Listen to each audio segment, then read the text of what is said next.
Hello friend, आप सभी का आपके अपने YouTube channel super study four में वेलकम है।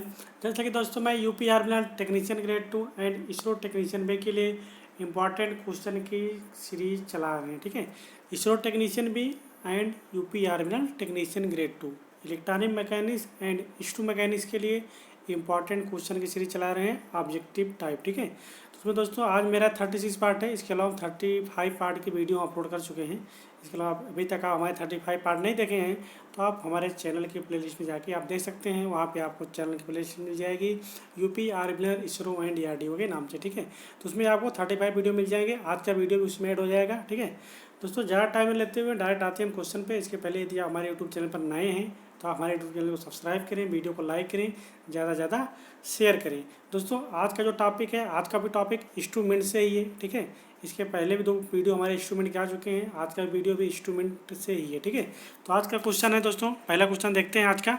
तो आज का पहला क्वेश्चन हमारा, the effect used in pointing vector watt meter for their operation is. ठीक है, उस ऑपरेशन के लिए वेक्टर वाट मीटर को इंगित करने वाला प्रभाव क्या है। ठीक है, हीटिंग इफेक्ट है या इंडक्शन इफेक्ट है या हॉल इफेक्ट है या ऑप्शन नंबर डी। ठीक है, नन, कोई नहीं। दोस्तों इसके लिए क्या हो जाएगा, इसके लिए दोस्तों हमारा ऑप्शन नंबर सी करेक्ट हो जाएगा। ठीक है, हॉल इफेक्ट होता है। ठीक है, तो हॉल इफेक्ट यूज करते हैं हम पॉइंटिंग वेक्टर में। ठीक है, पॉइंटिंग वेक्टर वाट मीटर जो होता है उसके ऑपरेशन के लिए हम हॉल इफेक्ट का प्रयोग करते हैं। ठीक है, इसी क्रम देखते हैं दोस्तों next question. A watt meter will read 0 under the following condition. एक वाट मीटर निम्नलिखित में से किस कंडीशन के अंदर शून्य पढ़ा जाएगा। मतलब जो वाट मीटर की रीडिंग होगी किस कंडीशन में रीडिंग शून्य आएगी। तो ऑप्शन नंबर ए में the sinusoidal voltage frequency is half the frequency of the sinusoidal current. ठीक है, जैवक्रिय वोल्टेज आवृत्ति जैवक्रिय धारा की आवृत्ति की आधा है, या the voltage and current are exactly in phase, voltage और धारा ठीक फेज में होंगे तो उस कंडीशन में 0 होगा, या the current is DC and the voltage is DC। ठीक है, या the voltage and current have the same time period but the voltage is sinusoidal whereas the current is a square wave. ठीक है, तो option number दोस्तों सी हमारा correct हो जाएगा। ठीक है, तो वाट मीटर रीडिंग हमको कब मिलेगी 0, जब हमारी करंट DC और वोल्टेज DC दोनों जब हमको DC मिलेंगे, जब हम DC पे अप्लाई करेंगे तो उस कंडीशन में हमें वाट मीटर की रीडिंग जो होगी वो 0 मिलेगी। ठीक है, तो ऑप्शन नंबर सी हमारा करेक्ट हो जाएगा। ठीक है, इसी क्रम में देखते हैं दोस्तों next question. Testing a good diode with an ohm meter should indicate. ठीक है, ओम मीटर से एक अच्छे डायोड को परीक्षण पर यह इंगित होना चाहिए। मतलब कोई एक डायोड है, उस डायोड को हमको ओम मीटर से चेक करना है। ओम मीटर से चेक करने पर जो उसकी रीडिंग आएगी वो क्या होनी चाहिए। ठीक है, तो ऑप्शन नंबर ए में कह रहा है कि हाई रेजिस्टेंस व्हेन फॉरवर्ड बायस, जब फॉरवर्ड बायस में होगा डायोड तो रेजिस्टेंस हाई होगा, और अथवा रिवर्स बायस। ठीक है, मतलब हाई रेजिस्टेंस होगा हमको फॉरवर्ड है रिवर्स बायस में, या लो रेजिस्टेंस व्हेन फॉरवर्ड और reverse bias. Option number B में दिया हुआ लो रेजिस्टेंस होगा फॉरवर्ड और रिवर्स बायस में।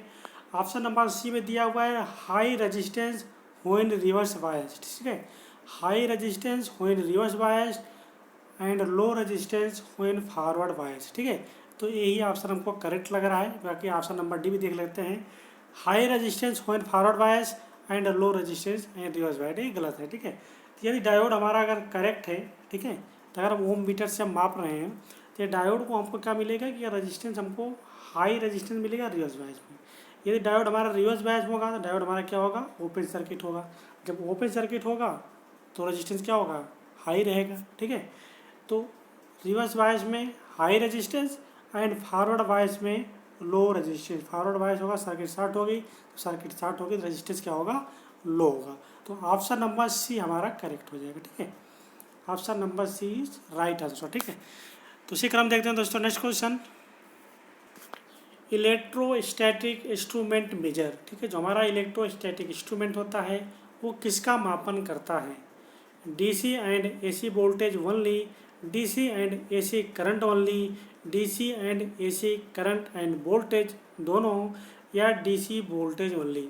दोस्तों जो हमारा इलेक्ट्रोस्टैटिक इंस्ट्रूमेंट होता है, ठीक है, तो इलेक्ट्रोस्टैटिक क्या करता है कि DC and AC only voltage को मेजर करता है। ठीक है, ओनली वोल्टेज को मापने के लिए हम इलेक्ट्रोस्टैटिक इंस्ट्रूमेंट का प्रयोग करते हैं। ठीक है, ये वोल्टेज बहुत अधिक, ठीक है, बहुत अधिक वोल्टेज मापने के लिए भी हम इलेक्ट्रोस्टैटिक का प्रयोग करते हैं। जैसे हमको किसी प्रयोगशालाओं में अगर 1000 वोल्टेज तक हमको मापना है तो वहाँ भी हम इलेक्ट्रोस्टैटिक इंस्ट्रूमेंट का ही प्रयोग करते हैं। ठीक है, तो very high voltage measure in electrostatic instrument. ठीक है, तो ऑप्शन नंबर ए हमारा करेक्ट है। Electrostatic instrument DC and AC voltage का मेजर करता है। बहुत इंपॉर्टेंट क्वेश्चन दोस्तों, कई बार आता है। ठीक है, तो इस चीज़ को आपको याद रखना है। इसी क्रम देखते हैं next question. Which of the following is not a requirement for a DC ammeter shunt. ठीक है, एक डीसी एमीटर शंट की निम्न में से क्या आवश्यकता नहीं है। ठीक है, तो उसके लिए क्या है, हाई थर्मल ऑटोमेटिक फोर्स, ठीक है, या टाइम इनवेरिएंट, या low temperature coefficient, carry current without excessive temperature rise, या अत्यधिक तापक्रम बढ़ोतरी के बिना भी धारा का संवहन करना। ठीक है, तो इसके लिए दोस्तों में क्या नहीं जरूरी है, वो हाई थर्मल ऑटोमेटिक फोर्स की आवश्यकता नहीं होती है। ठीक है, तो ऑप्शन नंबर ए हमारा करेक्ट हो जाएगा। ठीक है, तो इसी क्रम देखते हैं दोस्तों next question. In induction watt meter the instantaneous value of deflecting torque is dot dot voltage under measurement. प्रेरण वाट मीटरों में जो हमारा डिफ्लेक्टिंग टार्क होता है वो मापन किए जा रहे वोल्टेज के कैसे होता है। तो हमारे दोस्तों जो हमारा वाट मीटर होता है उसमें जो डिफ्लेक्टिंग टार्क टी होता है वो डायरेक्टली प्रोपोर्शनल होता है वोल्टेज के स्क्वायर के। ठीक है, तो हमारा जो वोल्टेज का स्क्वायर के डायरेक्टली प्रोपोर्शनल होता है। ठीक है, तो डायरेक्टली प्रोपोर्शनल मतलब क्रमानुपाती। तो ऑप्शन नंबर ए हमारा करेक्ट हो जाएगा। ठीक है,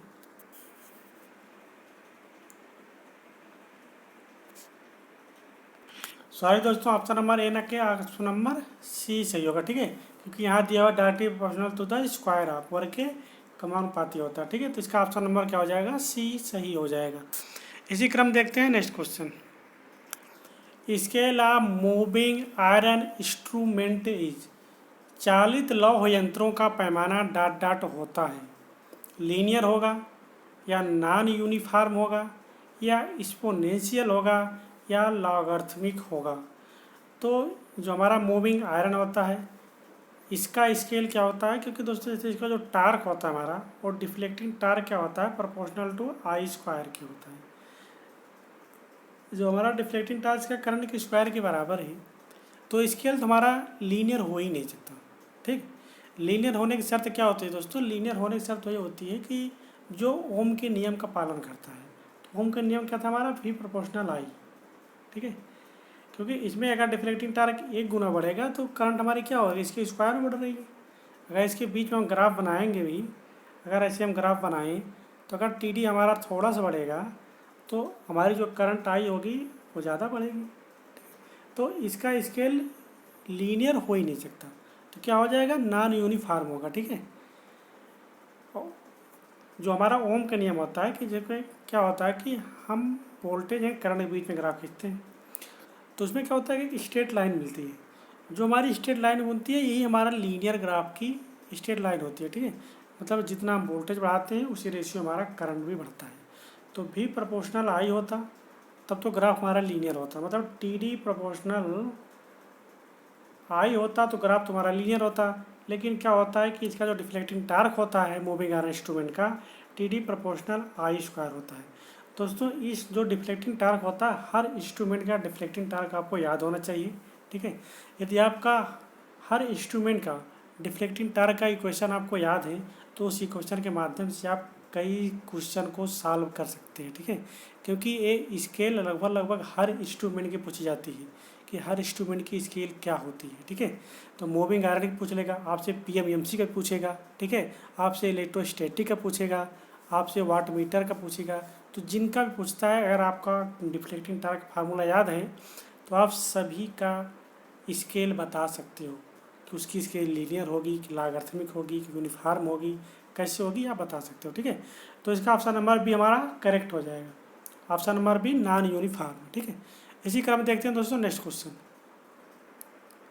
वोल्ट मीटर हैज। ठीक है, वोल्ट मीटर में होता है लो रेजिस्टेंस होगा या हाई रेजिस्टेंस होगा या इनफाइनाइट रेजिस्टेंस होगा या जीरो रेजिस्टेंस होगा। तो इस क्वेश्चन को दोस्तों अगर करना होगा तो काफ़ी लोग जानते हैं कि वोल्ट मीटर का रेजिस्टेंस क्या होता है, इनफाइनाइट होता है। आप इनफाइनाइट मार के चले जाओगे ऑप्शन नंबर सी करेक्ट करके, आप क्वेश्चन काउंट करोगे मेरे इतने क्वेश्चन सही हुए हैं। लेकिन दोस्तों ऐसा नहीं होता, थोड़ा सा वहीं पे छिपा होता है राज उस क्वेश्चन का। इनफाइनाइट होता है किसके केस में, आइडियल के केस में।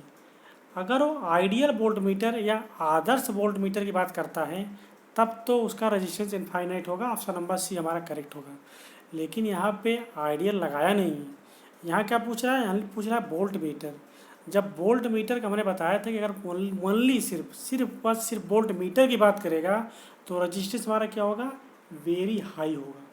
ठीक है, very high resistance only volt meter की बात करेगा तब। यदि आइडियल वोल्ट मीटर की बात करेगा तो उस केस में इनफाइनाइट रेजिस्टेंस होगा। ठीक है, इस चीज़ को आपको याद रखना है। तो यहाँ पे ऑप्शन नंबर सी ना करेक्ट होके ऑप्शन नंबर बी सही होगा। ठीक है, हाई रेजिस्टेंस। दोस्तों बेसिक चीज़ें होती हैं, क्योंकि सिंपल क्वेश्चन ही सबके गलत होते हैं। जो हार्ड क्वेश्चन होते हैं वो आदमी ध्यान से पढ़ता है और उसे अच्छे से टिक करके चलता है, लेकिन जो सिंपल क्वेश्चन होते हैं उसे ज़्यादा ध्यान नहीं देखता, फट से आंसर मार के चला जाता है। तो मैक्सिमम लोगों के सिंपल क्वेश्चन ही गलत होते हैं। कोई 110 क्वेश्चन करके आएगा, बोलेगा मेरा 110 में 2-4 क्वेश्चन गलत हो जाएगा, बाकी हमारा 98 से लेके 100 के बीच में नंबर मिलेंगे। इतना लोग कहते हैं कन्फर्म, लेकिन जिस दिन आंसर की आती है ना, लोग चले जाते हैं कितना, 50 से लेकर 60 के बीच में। क्यों? क्योंकि वहाँ पे लोग जल्दबाजी में करते हैं और सिंपल क्वेश्चन को ध्यान नहीं देते, वही क्वेश्चन उनके गलत हो जाते हैं। तो इसलिए सिंपल पॉइंट को धीरे से अच्छे से पढ़ के आंसर देना है। ठीक है, इसी क्रम देखते हैं दोस्तों next question. An emitter has a current range of 0 to 5 ampere and its internal resistance is 0.4 ohm. In order to change the range to 0 to 50 ampere, we need to add a resistance of, हमें कितना resistance add करना पड़ेगा। Metre resistance दिया हुआ है, meter current दी गई है, metre की रेंज भी दी गई है। ठीक है, हमको ज्ञात करना है शंट रेजिस्टेंस। ठीक है, यहाँ पे हमको क्या क्या दिया हुआ है हम दिखा देते हैं आपको। ठीक है, यहाँ पे हमको मीटर रेजिस्टेंस RM दिया हुआ है 0.4 ओम। ठीक है, मीटर करंट IM दी गई है 0.5 एम्पियर। ठीक है, इसके अलावा हमको दी गई है करंट I = 50 एम्पियर। अब इसका हम प्रयोग करके हम ज्ञात कर सकते हैं शंट रेजिस्टेंस, जो कि हमें ज्ञात करना है। ठीक है, तो इसको हम ज्ञात करते हैं। तो शंट रेजिस्टेंस का फार्मूला क्या होता है, RSH = होता है हमारा RM/M-1। ठीक है, ये हमारा शंट रेजिस्टेंस ज्ञात करने का फार्मूला होता है। इसके पहले मैं 2 न्यूमेरिकल लगवा चुका हूँ, 2 से 3 न्यूमेरिकल। ठीक है, ये न्यूमेरिकल दोस्तों इसलिए मैं ले रहा हूँ बार बार, क्योंकि बहुत ही इंपॉर्टेंट क्वेश्चन है, कई बार एग्जाम में आता है। ठीक है, तो इसलिए मैं हर वीडियो में एक न्यूमेरिकल रखने का प्रयास कर रहा हूँ कि जिससे आपको याद रहे। ठीक है, तो हम ज्ञात करते हैं। पहले हम ज्ञात करेंगे क्या, यम का मान। तो यम का मान ज्ञात करने के लिए हमें यम = क्या होता है, I/IM। तो IM की वैल्यू कितना है, 50 है, 50/5 है। तो यम की वैल्यू कितना आ गई, 10 आ गई।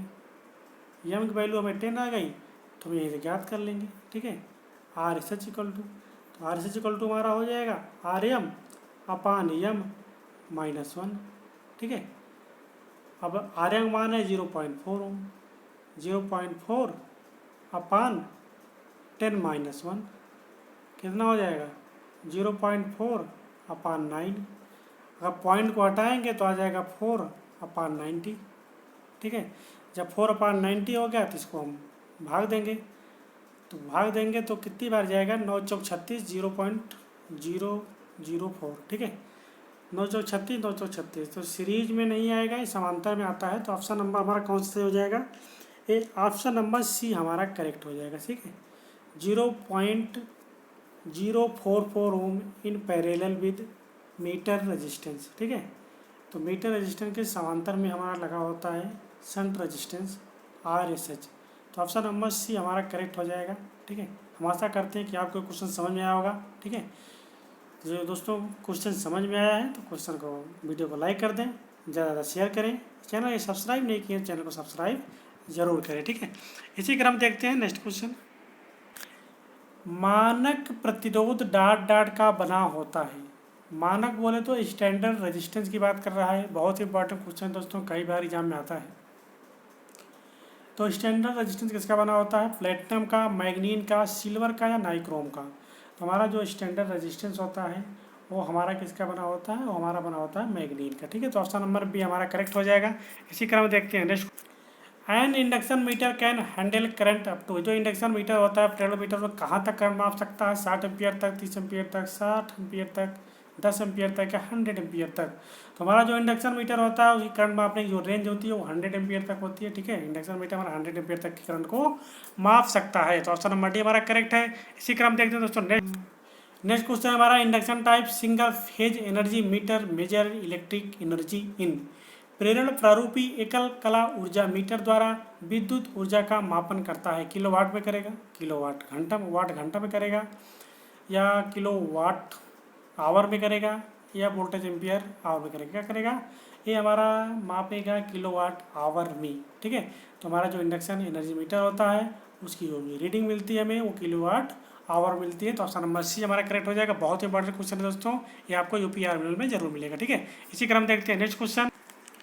दी household energy meter is. घरों में लगा हुआ ऊर्जा मीटर होता है an indicating instrument, an regarding instrument, an integrating instrument, या both integrating and indicating instrument.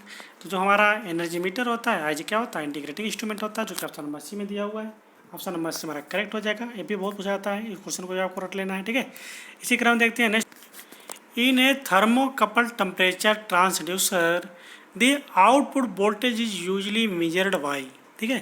Thermocouple तापमान पारक्रमक में निर्गत वोल्टेज समानता किसके द्वारा मापा जाता है? हाई रेजिस्टेंस अमीटर द्वारा, या हाई रेजिस्टेंस वोल्ट मीटर द्वारा, या high resistance milli volt meter द्वारा, या low resistance volt meter ammeter द्वारा, ठीक है। तो हम जो थर्मोकपल तापक्रम में हम जो निर्गत वोल्टेज होती है, जो आउटपुट वोल्टेज होती है हमारी, उसको हम high resistance milli volt meter द्वारा मापते हैं, ठीक है। तो ऑप्शन नंबर सी हमारा करेक्ट हो जाएगा। ऐसा क्यों होता है? आप जानते हैं जो थर्मोकपल होता है हमारा वो सी बैग के प्रभाव पर कार्य करता है, ठीक है। सी बैग के इफेक्ट पे हमारा कार्य करता है। जब सी बैग के इफेक्ट पे काम करता है हमारा, तो क्या होता है इनमें जो दो जंक्शन पाए जाते हैं थर्मोकपल में, दो जंक्शन के बीच का जो ताप होता है वो ताप के जो है अनुक्रमणपाती होता है, ठीक है। तापांतर के अनुक्रमणपाती से होता है हमारा इलेक्ट्रिक फोर्स, जो हमारा विद्युत वाहक बल होता है उन दो संधियों के बीच के तापांतर के अनुक्रमणपाती होता है। इसी के कारण जो होता है हमारा जो रेजिस्टेंस होता है वो मिली वोल्ट मीटर के द्वारा मापा जाता है, जो हमारी आउटपुट रेंज मिलती है उसकी थर्मोकपल टेम्परेचर रेजिस्टेंस की, ठीक है। तो ऑप्शन नंबर सी हमारा करेक्ट है। इसी क्रम देखते हैं next question. A moving iron instrument gives A correct reading when used eight. चल लोहे उपयंत्र सही माप देता है जब उपयोग किया जाता है लो फ्रीक्वेंसी पर, या हाई फ्रीक्वेंसी पर, ओनली वन फ्रीक्वेंसी पर, या all frequency to certain value, सभी फ्रीक्वेंसी पर एक निश्चित मान तक। लेकिन ऐसा नहीं होता दोस्तों, ठीक है। जो हमारा मूविंग आयरन इंस्ट्रूमेंट होता है ओनली एक फ्रीक्वेंसी पर वर्क करता है। अगर हम कई फ्रीक्वेंसी पर वेरिएबल फ्रीक्वेंसी पर हम मेजर करेंगे तो हमारी जो वैल्यू आएगी उसमें एरर ज़्यादा रहेगी, ठीक है। एरर होने की ज़्यादा संभावना होती है, इसीलिए मूविंग आयरन इंस्ट्रूमेंट के माध्यम से ओनली हम वन फ्रीक्वेंसी पर कार्य करते हैं, केवल एक आवृत्ति पर हम कार्य करते हैं। तो ऑप्शन नंबर सी हमारा करेक्ट हो जाएगा, ठीक है। इसी क्रम देखते हैं next question. Watt meter is of. Watt meter होता है पीएमएमसी टाइप होता है? नहीं होता है। डायनेमो टाइप मीटर होता है? हाँ होता है। Moving iron type? No. Hot wire type? No. तो क्या होता है कि जो हमारा वाट मीटर होता है वो dynamo meter type watt meter होता है, ठीक है। तो ऑप्शन नंबर बी हमारा करेक्ट हो जाएगा। इसी क्रम देखते हैं, उससे पूछा भी जाता है कि डायनेमोमीटर से क्या मापते हैं? तो करंट, वोल्टेज एंड पावर, ये तीनों मापते हैं डायनेमोमीटर से, ठीक है। तो ऑप्शन नंबर बी हमारा करेक्ट हो जाएगा। इसी क्रम देखते हैं next question. In A portable instrument the controlling torque is provided by. ले जाने योग्य उपकरण जो हमारे एक स्थान से दूसरे स्थान पर हम पोर्टेबल ले कर सकते हैं, आसानी से ले जा सकते हैं, उनमें जो हमारा कंट्रोलिंग टार्क होता है कौन सा होता है? स्प्रिंग का होता है, ग्रेविटिक होता है, या एडी करंट होता है, डैम्पिंग फ्रिक्शन होता है। तो ऐसे हमारा जो टार्क होता है दोस्तों कौन सा होता है? वो स्प्रिंग का टार्क होता है, ठीक है। स्प्रिंग के द्वारा हम उसके कंट्रोल करते हैं, ठीक है, उसके बाद आगे को। तो हमारा ऑप्शन नंबर ये हमारा करेक्ट हो जाएगा। इसी क्रम देखते हैं next question. The dot dot meter coil in a volt meter, ठीक है। एक मल्टीप्लायर के वोल्ट मीटर की कॉइल का संयोजन होता है श्रेणी में, पैरेलल में, सीरीज या पैरेलल में, या बाई जंक्शन मोड में। तो हमारा जो मल्टीमीटर के प्लायर की जो मल्टीमीटर की मतलब जो मल्टीप्लायर की जो वोल्ट मीटर की कॉइल होती है वो हमारे किस में जुड़ी होती है, वो सीरीज में जुड़ी होती है, ठीक है। तो ऑप्शन नंबर ये हमारा करेक्ट हो जाएगा, ठीक है। इसी क्रम में देखते हैं next question. Induction type single phase energy meter major electric energy in, एकल कला प्रवेश प्रकार का ऊर्जा मीटर विद्युत ऊर्जा को मापता है किलोवाट में, वाट आवर में, या किलोवाट आवर में, या VAR में। तो किस में मापता है दोस्तों, हम सभी जानते हैं हमारी एनर्जी होती है जो यूनिट होती है वो किलोवाट आवर में मापी जाती है। तो ऑप्शन नंबर सी हमारा करेक्ट हो जाएगा, ठीक है। इसी क्रम देखते हैं नेक्स्ट क्वेश्चन। 2 वाट मीटर विधि द्वारा 3 फेज ऊर्जा माप में 1 वाट मीटर का मान 0 है तो लोड का पावर फैक्टर होगा। बहुत ही सिंपल न्यूमेरिकल है। यदि आपको वाट मीटर का फार्मूला याद है 3 फेज वाला तो आप आसानी से लगा सकते हो, ठीक है। तो इसका फार्मूला क्या होता है दोस्तों, इसका फार्मूला होता है, एक मिनट, ठीक है। इसका जो फार्मूला होता है, स्क्रीन में क्या हो गया भाई, तो इसका जो फार्मूला होता है दोस्तों क्या होता है, tan theta equal to √3 watt 1 minus watt 2, मतलब 1 मीटर का माइनस दूसरे मीटर का अपान 1 प्लस 2, ठीक है। W1 प्लस W2 ये हमारा फार्मूला होता है, ठीक है। तो इसमें कह रहा है कि 1 वाट मीटर की रीडिंग 0 है, तो मान लेते हैं W2 की रीडिंग 0 है। जब इसकी वैल्यू हम 0 रख देंगे तो हमको क्या मिल जाएगा, हमको मिल जाएगा tan theta equal to √3 W1 upon W1, ठीक है। W1 से W1 कट गया तो हमको tan थीटा इक्वल टू मिल गया क्या, tan थीटा इक्वल टू मिल गया √3, ठीक है। तो √3 tan थीटा में किसकी वैल्यू होती है, तो थीटा की वैल्यू कितनी होती है, ये tan 60 का मान होता है। तो हमारा हो जाएगा ऐसे, एक मिनट इसको फिर से लिखते हैं। तो हमारा क्या हो जाएगा, tan थीटा इक्वल टू √3, ये हमारा मान आया। तो हमारा हो जाएगा tan theta equal to tan 60, क्योंकि tan 60 का मान होता है √3, ठीक है। तो tan से tan कट जाएगा, हमारा थीटा इक्वल टू आ गया 60। लोड का पावर फैक्टर पूछ रहा है, ठीक है। तो हम जानते हैं पावर फैक्टर इक्वल टू क्या होता है, cos थीटा होता है, ठीक है। तो पावर फैक्टर का फार्मूला क्या होता है, पावर फैक्टर का फार्मूला मालूम है आपको, क्या होता है, cos थीटा होता है। तो cos थीटा की वैल्यू कितनी आई है, 60। तो हम लिख सकते हैं क्या, cos 60। तो cos 60 का मान कितना होता है, 1/2 होता है। जब 1/2 होता है तो 1 को हम 2 से भाग देंगे तो 0.5 आ जाएगा। तो हमारा पावर फैक्टर की वैल्यू कितना आई, 0.5 आई। तो देखते हैं 0.5 कहाँ दिया हुआ है, 0.5 ऑप्शन नंबर बी में दिया हुआ है। तो हमारा बी ऑप्शन करेक्ट हो जाएगा, ठीक है। तो ऑप्शन नंबर बी हमारा करेक्ट हो जाएगा। सिंपल सा क्वेश्चन था दोस्तों, ठीक है, आसानी से आप ज्ञात कर सकते थे। ये हमारा पावर फैक्टर, ठीक है। इसी क्रम देखते हैं नेक्स्ट क्वेश्चन। 1 मिलीमीटर का आंतरिक प्रतिरोध बहुत कम चाहिए क्योंकि, जो हमारा मीटर होता है उसका रेजिस्टेंस बहुत कम चाहिए, क्यों, क्या रीजन होता है।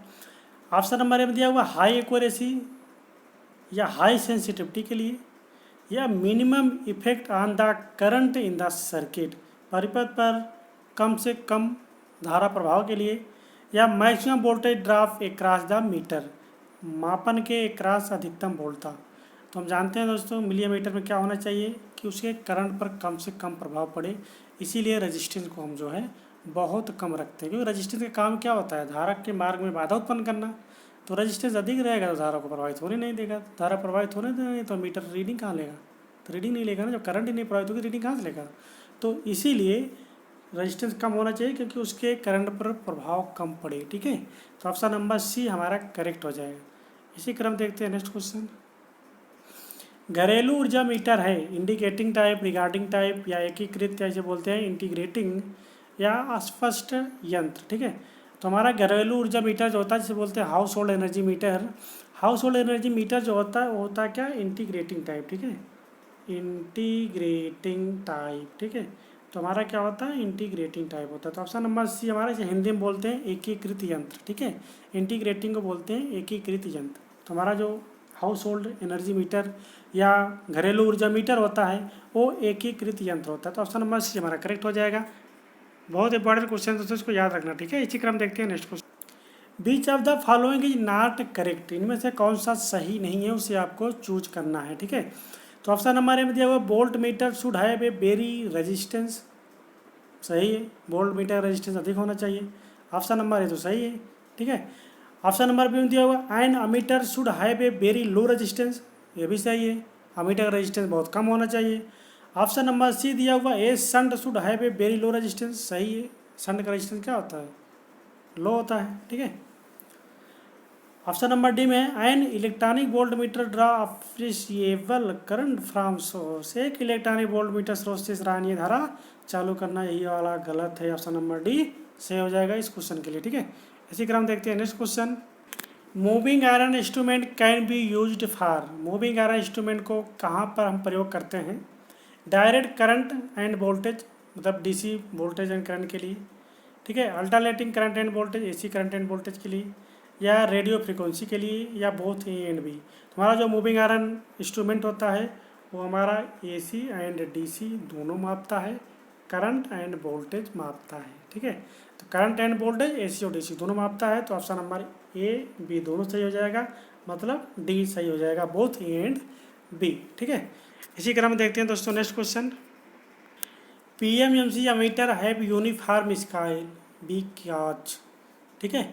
पीएमएमसी इंस्ट्रूमेंट का स्केल जो है यूनिफॉर्म होता है, क्यों, यूनिफॉर्म मतलब क्या होता है, लीनियर होता है। लीनियर होता है तो क्यों होता है लीनियर, तो ऑप्शन नंबर एम दिया आप eddy current damping, eddy current damping का प्रयोग करते हैं इसलिए, या दे आर स्प्रिंग कंट्रोल, उसमें स्प्रिंग कंट्रोल होता है इसलिए, या they are deflecting torque varies directly as current, deflecting torque धारा के अनुसार परिवर्तित होता है, जब परिवर्तित होगा तो लीनियर स्केल हो ही नहीं सकती, तो नॉन लीनियर हो जाएगी।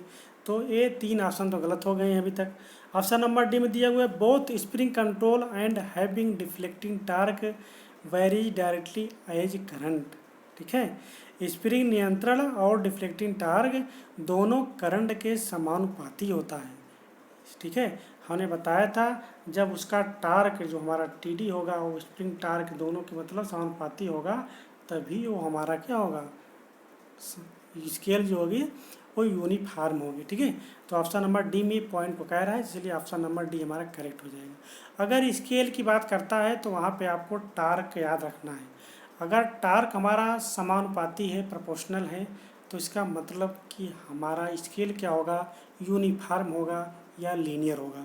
यदि टार्क हमारा वेरिएबल होगा तो यूनिफॉर्म भी हमारी नॉन यूनिफॉर्म होगी, वो यूनिफॉर्म नहीं होगी स्केल उसकी, ठीक है। इस चीज़ को आपको याद रखना है। इसी क्रम देखते हैं दोस्तों next question. The meter suitable for only DC measurement, ऐसा कौन सा यंत्र है जो ओनली डीसी को मापता है। दोस्तों जहाँ पे ओनली वर्ड लग गया, ठीक है, अगर ओनली वर्ड लग गया किसी क्वेश्चन में तो क्वेश्चन बहुत ही इंपॉर्टेंट बन जाता है। जैसे इसके पहले मैंने बताया था ओनली वोल्टेज कौन मेजर करता है, तो ओनली वोल्टेज हमारा इलेक्ट्रोस्टैटिक मेजर करता था, ये भी आप जानते हैं, वो भी बहुत इंपॉर्टेंट क्वेश्चन है और ये भी बहुत इंपॉर्टेंट क्वेश्चन है। जिस क्वेश्चन में ओनली वर्ड लग जाता है वो बहुत ही इंपॉर्टेंट क्वेश्चन बन जाता है, ठीक है। तो इसमें कह रहा है कौन सा ओनली डीसी मेजर करेगा, moving iron type, permanent magnet type, या इलेक्ट्रोडायनेमिक टाइप, या हॉट वायर टाइप। तो हम जानते हैं जो हमारा परमानेंट मैग्नेट होता है, पीएमएमसी टाइप यंत्र जो होता है, ये ओनली डीसी का मेजरमेंट करता है। तो ऑप्शन नंबर बी हमारा करेक्ट हो जाएगा, ठीक है। बहुत इंपॉर्टेंट क्वेश्चन है, इसे आप 99.9% की, ठीक है, पूछे जाने की प्रायिकता होती है इसकी, तो इसे आप वेरी इंपॉर्टेंट की सीरीज में रख सकते हो। बहुत इंपॉर्टेंट क्वेश्चन है, इसे आपको हर हाल में याद रखना है, भूलना नहीं है, ठीक है। तो जो हमारा केवल डीसी मेजरमेंट करेगा वो हमारा पीएमएमसी इंस्ट्रूमेंट होगा, ठीक है। इसी क्रम देखते हैं next question. For the measurement of electrical energy we may use a, विद्युत ऊर्जा का मापन के लिए हम प्रयोग करते हैं वाट मीटर का, किलो वाट मीटर का, मल्टीमीटर का, volt meter meter and power factor meter का, ठीक है। दोस्तों ये वाला क्वेश्चन आपको 3 बार मिला होगा वीडियो में, ठीक है। इसलिए मिला क्योंकि बहुत इंपॉर्टेंट क्वेश्चन है, ठीक है, इसीलिए ये क्वेश्चन आपको बार बार मिल रहा है। तो इस क्वेश्चन को आपको याद रखना है, एनर्जी मीटर जो होता है हमारा किलोवाट आवर में मापता है, क्योंकि आप यूपी आर्मिनल का एग्ज़ाम देने जा रहे हो, ठीक है। यूपी आर्मिनल का एग्ज़ाम देने जा रहे हो तो वहाँ पे इसी का कार्य है, ठीक है। जो इलेक्ट्रॉनिक्स वालों का काम होता है वो रीडिंग मेजरमेंट करने से ही होता है, ठीक है। तो इसलिए आपको क्वेश्चन ये वाला ज़रूर मिलेगा, इसीलिए मैं इस क्वेश्चन को वीडियो में 3 से 4 बार रखा हूँ, ठीक है। तो इस चीज़ को आपको याद रखना है, जो हमारा इलेक्ट्रिक मीटर होता है वो किस में मेजर करता है, वो किलोवाट आवर में मेजर करता है, ठीक है। तो ऑप्शन नंबर बी हमारा करेक्ट है। इसी क्रम में देखते हैं नेक्स्ट क्वेश्चन। दोस्तों वीडियो का लास्ट क्वेश्चन था, ठीक है। हमने कल क्वेश्चन आपसे पूछा था कि इसका आंसर आपको कमेंट सेक्शन में देना है, तो काफ़ी स्टूडेंट इसका आंसर करेक्ट दिए थे, ठीक है। अनूप कुमार मौर्य हो गए, समीर सैनी जी हो गए, ठीक है, यशवी पटेल जी हो गए, हेमंत वर्मा जी हो गए, ठीक है। तो काफ़ी ऐसे स्टूडेंट हैं जो कि करेक्ट आंसर दे रहे हैं। बहुत अच्छा लगता है दोस्तों अगर आप सभी आंसर करेक्ट देते हैं तो, ठीक है। तो ऐसे ही आप प्रयास किया करें, और जितने स्टूडेंट हैं, ठीक है, हर स्टूडेंट वीडियो करीब 100 से 200 लोग देख रहे हैं पर डे, तो आप सभी लोग आंसर देने का प्रयास किया करें, ठीक है। तो इसी क्रम में आज का क्वेश्चन का मैं आंसर बता देता हूँ। तो ammeters are always connected in, जो हमारा एमीटर होता है हमेशा किस में कनेक्ट होता है, तो हमने बताया था कि जो एमीटर होता है वो हमारा सीरीज में कनेक्ट होता है, ठीक है। एमीटर हमारा सीरीज में कनेक्ट होता है। एमीटर का जो रेजिस्टेंस होता है क्या होता है, वेरी लो होता है। ये 2 पॉइंट आपको याद रखना है, ठीक है। तो इसका ऑप्शन नंबर है हमारा सही था, जो कि काफ़ी लोगों ने सही आंसर दिया था, ठीक है। इसी क्रम देखते हैं दोस्तों आज का question. The operation of A thermocouple is based on, ठीक है। थर्मोकपल का प्रचालन आधारित है। थर्मोकपल किसके बेस पर कार्य करता है ये आपको बताना है। थॉमसन इफेक्ट के, सीवैग इफेक्ट के, या पेल्टियर इफेक्ट के, या फैराडे इफेक्ट के। बहुत ही इंपॉर्टेंट क्वेश्चन है दोस्तों, इसका आंसर आप सभी को कमेंट सेक्शन में देना है। बाकी आप थर्मोकपल के बारे में जो कुछ जानते हैं उसे लिखने का प्रयास करें, ठीक है। तो हम आशा करते हैं कि आज का वीडियो आप सभी को पसंद आएगा, ठीक है। वीडियो पसंद आता है तो वीडियो को लाइक करें, ज़्यादा से ज़्यादा शेयर करें। चैनल सब्सक्राइब नहीं किए चैनल को सब्सक्राइब जरूर करें। थैंक यू दोस्तों, thanks for watching, thank you.